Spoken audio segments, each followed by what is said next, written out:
दोस्तों, आज की कहानी है नव वर्ष का उपहार। एल्जा को नए वर्ष के निकट आने की खुशी थी और चिंता भी। वह अपने भाई अथोनी को एक अच्छा सा उपहार देना चाहती थी। उपहार खरीदने के लिए पैसों की ज़रूरत थी जो एल्जा के पास नहीं थे। एल्जा ने रंग और कुची उठाई और सुंदर चित्र बनाया। बड़ी सी तस्वीर बना डाली। चित्र में दूर तक बड़ी हरियाली, नदी और पहाड़ नजर आते थे। चित्र देखकर कोई भी उसे पसंद किए बिना नहीं रह सकता था। एल्जा को लगा कि इस तस्वीर को उसे अपने पास रखना चाहिए, लेकिन उसे अथोनी के लिए उपहार खरीदना था। वह उस चित्र को लेकर एक दुकान पर गई। दुकानदार को चित्र बहुत पसंद आया। उसने उसे तुरंत खरीद लिया। चित्र बेचकर जो पैसे मिले उससे उसने एक कीमती कलम खरीदी। लौटते हुए एल्जा बहुत खुश थी। उसके पास अपने भाई अथोनी के लिए एक अच्छा उपहार था। उधर अथोनी भी परेशान था। वह भी एल्जा को नव वर्ष पर उपहार देना चाहता था। वह उसे कोई ऐसी चीज़ देना चाहता था कि जो उसे सच्चा आनंद दे और उसके लिए यादगार बन जाए। अथोनी ने तय किया कि पहले कुछ पैसे इकट्ठे कर लूं, फिर उपहार के बारे में सोचूंगा।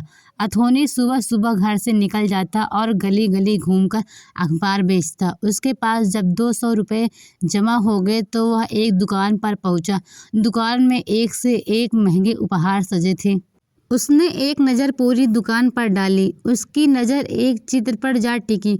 उसे देखते ही मन वह बोल उठा, कितना सुंदर चित्र है। ऐसा लगता है जैसे सचमुच के पेड़, पहाड़ और नदी हैं। इसे पाकर एल्जा सचमुच प्रसन्न होंगी। मैं उसे यही चित्र उपहार में दूंगा। अथोनी ने दुकानदार से पूछा, इस चित्र की क्या कीमत है? 400 रुपये, दुकानदार बोला। अथोनी के पास मात्र 200 रुपये थे। उसने सोचा, नया साल आने में अभी 4 दिन बाकी हैं। अगर 4 दिनों में मैं और 200 रुपये की व्यवस्था कर भी लूँ तो भी ज़रूरी नहीं है कि मुझे यह चित्र मिल ही जाए। हो सकता है कि इस बीच कोई और उसे खरीद ले।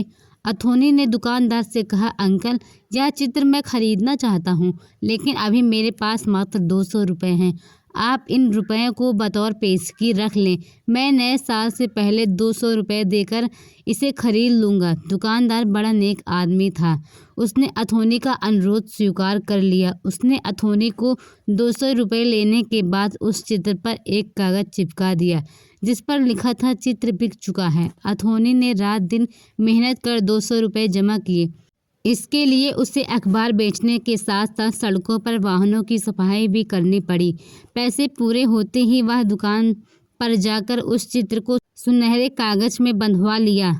नव वर्ष आ गया। एल्जा ने अपने प्यारे भाई को बड़े प्रेम के साथ कलम भेंट की। कलम पाकर अथोनी बहुत खुश हुआ। अथोनी ने सुनहरे कागज में लिपटा चित्र एल्जा को भेंट दिया। एल्जा ने जैसे ही चित्र पर लिपटे सुनहरे कागज को हटाया, वह आनंद से विह्वल हो उठी। उसकी नीली नीली आंखों से आंसू बहने लगा। एल्जा को रोते देख अथोनी ने घबरा कर पूछा, एल्जा मेरी प्यारी बहन, तुम्हारी आंखों में ये आंसू क्यों? आज तो बहुत खुशी का दिन है। क्या मेरा उपहार तुमको पसंद नहीं आया? एल्जा ने कहा, नहीं मेरे प्यारे भाई, तुम्हारा दिया हुआ उपहार मुझे बहुत पसंद आया है। मैं बहुत खुश हूँ, लेकिन इस चित्र को खरीदते हुए तुमने यह नहीं देखा कि इसे किसने बनाया है? अथोनी ने कहा, नहीं, यह तो मैंने नहीं देखा, किंतु उसे देखते ही मैंने महसूस किया था कि यह चित्र किसी ने बहुत मन लगाकर बनाया है। यह कहकर अथोनी ने चित्र के निचले कोने में लिखा चित्रकार का नाम पढ़ा, एल्जा विंसेंट। नाम पढ़कर अथोनी की आंखों में भी आनंद के आंसू छलक आया। एल्जा ने कहा, अब मैं इस चित्र को आजीवन अपने से अलग नहीं करूँगी। Thank you.